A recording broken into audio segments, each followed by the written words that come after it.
Hello everyone, नमस्ते। मैं अदिति चौहान, आपकी इंग्लिश एजुकेटर ऑली बोर्ड पर। गवर्नमेंट जॉब्स हर बच्चे का सपना होता है और जितनी जल्दी नौकरी लग जाए उतना अच्छा। आज के सेशन में मैं आपको वो सभी इंपॉर्टेंट गवर्नमेंट जॉब्स बताने वाली हूँ जो आप अगर 12th पास हैं तो अप्लाई कर सकते हैं और अगर अच्छे से प्रिपरेशन करेंगे तो सिलेक्शन भी ले सकते हैं। आज के सेशन में we are going to cover all those important government jobs जो 12th पास बच्चा दे सकता है। इन जनरल हमारे दिमाग में ये रहता है ना कि भाई ग्रेजुएशन ज़रूरी है, ग्रेजुएशन करना पड़ेगा, ग्रेजुएशन में 3 साल 4 साल लगेंगे, इतना लंबा वेट।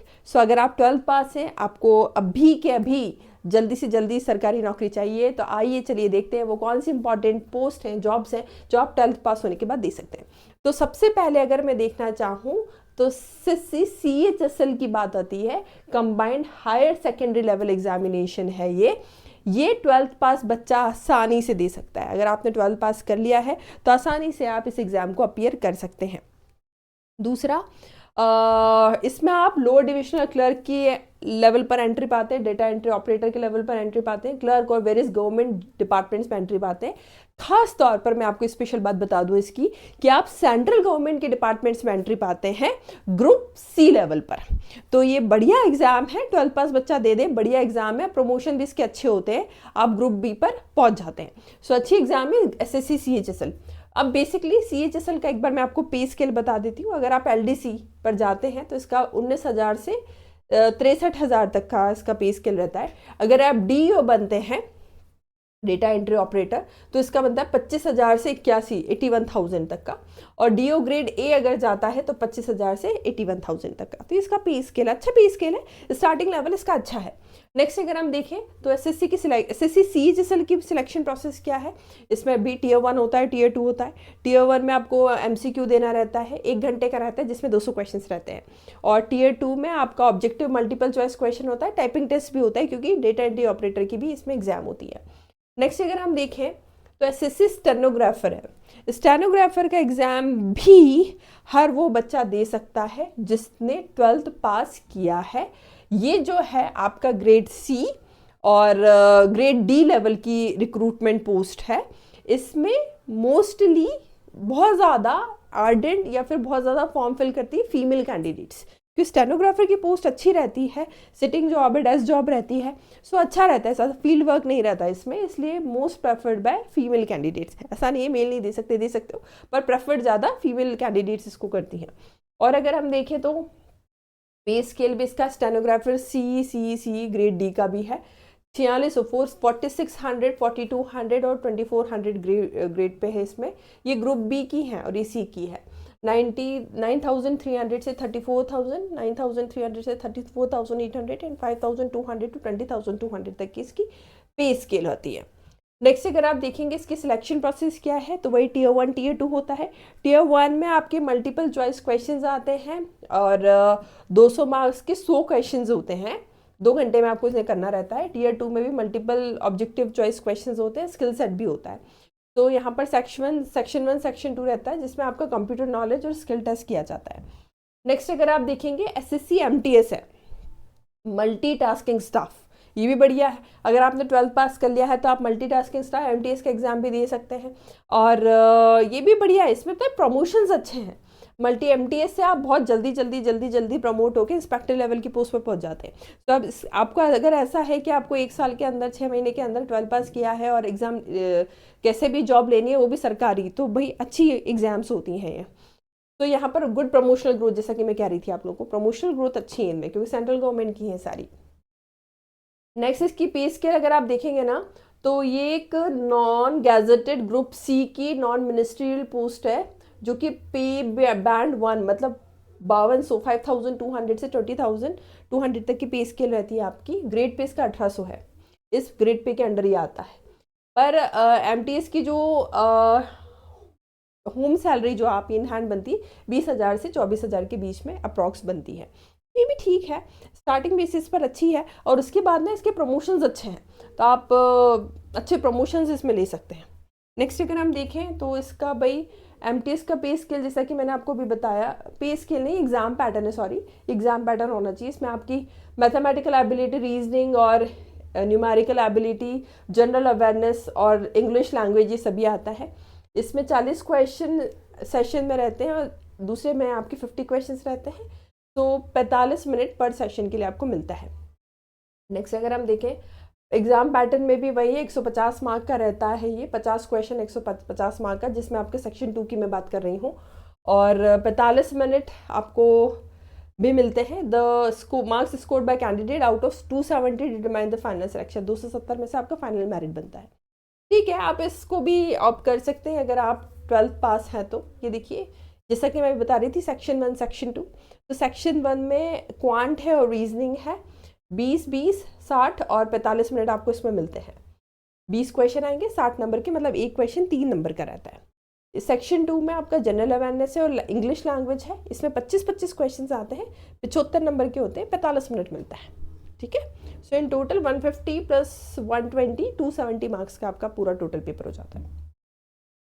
फिर इसमें अगर आप देखोगे एसएससी सिलेक्शन पोस्ट्स के भी भयंकर फॉर्म्स आते हैं, बहुत बड़े लेवल पे बच्चे तैयारी करते हैं, बढ़िया एग्जाम है ये भी। आप 12th पास जो भी बच्चे इसको दे सकते हैं, और you must look for the post as per your qualifications to appear for it. The pay scale varies according to the post, हर पोस्ट के अपने हिसाब से पे स्केल रहता है, तो इसमें से कोई फिक्स नहीं है, इसमें डिफरेंट पे स्केल्स हैं, पोस्ट है सॉरी, और हर पोस्ट का अपना पे स्केल डिटरमाइंड है, ये भी आप दे सकते हैं इसमें। इसका एग्जाम पैटर्न भी ये देख लो, आपका रीजनिंग आता है, जनरल अवेयरनेस आता है, क्वांट आता है और इंग्लिश। देखो एसएससी के सभी एग्जाम्स में ना ये कॉमन है, आप क्वांट अच्छा करना पड़ेगा, रीजनिंग अच्छी करनी पड़ेगी, जीएस अच्छा करना पड़ेगा और इंग्लिश अच्छी करनी पड़ेगी, ये तो आने ही आने हैं। ये जनरल सेट है कि भाई ये तो क्वेश्चन आपके बनने ही बनने, 25 वही सीजीएल जैसा है इसका, 50 नंबर के, मतलब एक क्वेश्चन 2 नंबर का है। 60 मिनट मतलब 1 घंटे में आपको 100 क्वेश्चन रहेंगे और ये टोटल मार्क्स 200 रहेगा। ठीक है, वैसे एग्जाम लेवल इसका इजी ही रहता है। ठीक है, नेक्स्ट अगर हम देखें तो that is RRB NTPC. NTPC बहुत ज़्यादा चर्चा में रहता है बच्चों में, रेलवे रिक्रूटमेंट बोर्ड का है क्योंकि एग्जाम, और non technical popular categories of railway where undergraduates can apply. Undergraduates मतलब जिनका ग्रेजुएशन कंप्लीट नहीं हुआ है। The post include junior clerk cum typist, accountant clerk cum typist etcetera, ये सब चीज़ें पोस्ट है इसमें। Last notification was release in 2019 for which the exam is yet to be conducted. थोड़ा सा स्लो है आरआरबी, बाकी ठीक है, पर एग्जाम इसके अच्छे हैं, है ना। बाकी इसका एक बार देख लेते हैं क्या क्या है। Junior clerk cum typist, accountant clerk cum typist, train clerk और कमर्शियल कम टिकट क्लर्क, ये सब इसकी पोस्ट रहती हैं। और पे इसका रहता है 19,900 19,900 19,900 और इसकी 21,000 रहती है। ये मेडिकल स्टैंडर्ड C2 कुछ कैटेगरीज हैं इसकी। टोटल वैकेंसीज अगर आई हैं तो 4300 760 592 और 4,914 टोटल इसकी वैकेंसीज अभी तक कमर्शियल कम टिकट क्लर्क की बनी है। सो इन टोटल 10,000 के आसपास इसकी वैकेंसीज आई थी। ठीक है, नेक्स्ट देखो RRB NTPC. The recruitment will involve the following stages. Stage 1 होता है सीबीटी, स्टेज 2 भी सीबीटी होता है, और टाइपिंग टेस्ट होती है इसमें, कंप्यूटर बेस्ड एप्टीट्यूड टेस्ट होते हैं, मेडिकल वेरिफिकेशन, मेडिकल एग्जामिनेशन भी होता है। छठवा आपका इंपॉर्टेंट एग्जाम है वो है रेलवे रिक्रूटमेंट बोर्ड का ग्रुप डी रिक्रूटमेंट भी करती है इसमें। इसमें क्या रहता है, आपके track maintainer, helper, assistant, various technical departments, electrical, mechanical and SNT department, assistant pointsman और level post in other departments, ये सब के लेवल पर वो रिक्रूटमेंट करते हैं। क्या क्या है रेलवे ग्रुप डी पे स्केल में, डिफरेंट पोस्ट कैरी डिफरेंट पे लेवल्स, मतलब हर अलग अलग पोस्ट का अपना अपना पे स्केल है। एडमिसिबल एज पर 7 पे कमीशन पे मैट्रिक्स, डिपेंड करेगा आप कौन सी पोस्ट के लिए अप्लाई कर रहे हैं। इसमें भी रिक्रूटमेंट प्रोसेस में सीबीटी रहेगा, कंप्यूटर बेस्ड टेस्ट होता है, फिजिकल एफिशिएंसी टेस्ट होता है, दूसरा पीटी होता है, फिर डॉक्यूमेंट वेरिफिकेशन और मेडिकल एग्जाम होता है। 3 स्टेजेस में ये है। नेक्स्ट अगर देखोगे तो रेलवे ग्रुप डी में क्या क्या आता है, इसमें इंग्लिश नहीं आता, मुझे अच्छे से पता है, क्योंकि जनरल साइंस है, मैथ्स है, रीजनिंग है और जनरल अवेयरनेस है। 25 30 क्वेश्चन रीजनिंग के हैं, बाकी 20 क्वेश्चन जनरल अवेयरनेस के आते हैं। मार्क्स, टोटल मार्क्स 100 का होता है, 90 मिनट आपको मिलते हैं करने के, सीबीटी होता है पूरा का पूरा। अच्छा, इसमें इंग्लिश नहीं आती, तो जिनका इंग्लिश थोड़ा सा गड़बड़ है वो इसके लिए अप्लाई कर सकते हैं। आरआरबी लोको पायलट, इसकी भी भयंकर बच्चे तैयारी करते हैं, railway recruitment board conduct recruitment for the post of loco pilot, ALP कहते हैं आप इसको, both male and female, who have pass the matriculation examination and possesses the certificate for ITI in specified trade as mention in the official notification. उसमें कुछ उसमें basic criteria मांगते हैं, आपको वो possess करना चाहिए, और अलग अलग पोस्ट है उस हिसाब से उसका पे स्केल भी रहता है, ये बात यहाँ पर कही गई है। मैट्रिकुलेशन SSLC ITI ITI वाले बच्चे भी इसको कर सकते हैं। तो recognised institution NCVT SCVT in trades of armature and coil winder, electrician, electronics, instrument mechanic, heat engine fitter, mechanic diesel, mechanic motor vehicle, millwright, ये सब अलग अलग लेवल पर रिक्रूटमेंट करते हैं, या फिर ये वाला भी रिक्रूटमेंट के लिए आप अप्लाई कर सकते हैं। इसका एग्ज़ाम कैसे होता है, तो CBT होता है, तो इसमें मैथ्स आती है, मेंटल एबिलिटी मतलब रीजनिंग आती है, जनरल साइंस आती है, जनरल अवेयरनेस आती है। आप इसके मैथ्स के 20, मेंटल एबिलिटी मतलब रीजनिंग के 25, जनरल साइंस के 20 और जनरल अवेयरनेस के 10 क्वेश्चंस हैं। इतने मार्क्स का ये रहता है, 60 मिनट मतलब 1 घंटा आपको मिलता है, और 75 क्वेश्चंस रहते हैं। ठीक है, कर सकते हो, अप्लाई करो भाई, अच्छे अच्छे पोस्ट हैं यहाँ पर। स्टेज 2 जो रहता है, मतलब इसके बाद जो स्टेज होती है उसमें रीजनिंग आती है, क्वांट आती है और बेसिक साइंस आती है। 100 क्वेश्चन रहते हैं, 90 मिनट मिलते हैं आप लोगों को, और पार्ट B के लिए भी ये रिलेवेंट ट्रेड के ऊपर भी क्वेश्चंस आते हैं। ठीक है, सब सब्जेक्ट है इसका। नेक्स्ट SSC GD, ठीक है, ये GD भी भाई अच्छा एग्ज़ाम है, GD के लिए भी बहुत पोस्ट आती है। इसमें क्या है ना, आप अलग अलग कांस्टेबल की पोस्ट पर जा सकते हो, CAPF, NIA, SSF, rifleman, Assam rifle, इन सब में ये रिक्रूटमेंट करते हैं। ठीक है, सो ये थोड़ा अगर आपको ऐसा ना कि वर्दी वाला जॉब और थोड़ा सा पुलिस टाइप का नौकरी करना है तो ये अच्छा पोस्ट रहता है। पे स्केल जो है इसका 21,700 से 69,100 तक का है, ये पे स्केल भी अच्छा दे रहे हैं। फिजिकल स्टैंडर्ड इसके लिए इंपॉर्टेंट होता है, मेल की हाइट होना चाहिए 170 और फीमेल की 157, और ST अलग अलग कैटेगरी वाइज है, ST की 162 का रखी है, फीमेल कैंडिडेट में ST की 150 का रखी है, और चेस्ट एक्सपेंशन में मेल के लिए 80 है और ST के लिए 76 है, इसमें नॉट एप्लीकेबल है। तो ये सब इसमें बेसिक क्राइटेरिया हैं जो आपके फुलफिल होने चाहिए।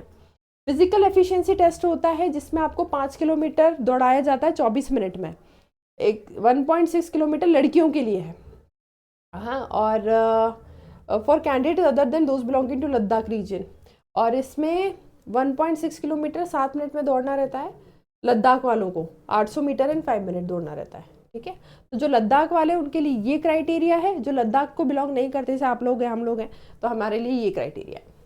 तो ये इसका और एग्जामिनेशन पैटर्न है जो दे रखा है, इसमें रीजनिंग आती है, अवेयरनेस आती है, मैथ्स आती है, एलिमेंट्री मैथ्स है, बेसिक मैथ्स है, और इंग्लिश हिंदी भी आता है।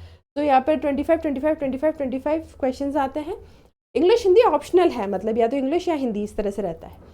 मार्क्स 25 एक नंबर का है, 100 क्वेश्चन 100 मार्क्स, 90 मिनट आपको उसको करने के लिए मिलते हैं। तो ये वो इम्पॉर्टेंट गवर्नमेंट जॉब्स हैं जो आप अगर 12वीं पास किए हैं, 12th पास किए हैं तो इनके लिए जा सकते हैं।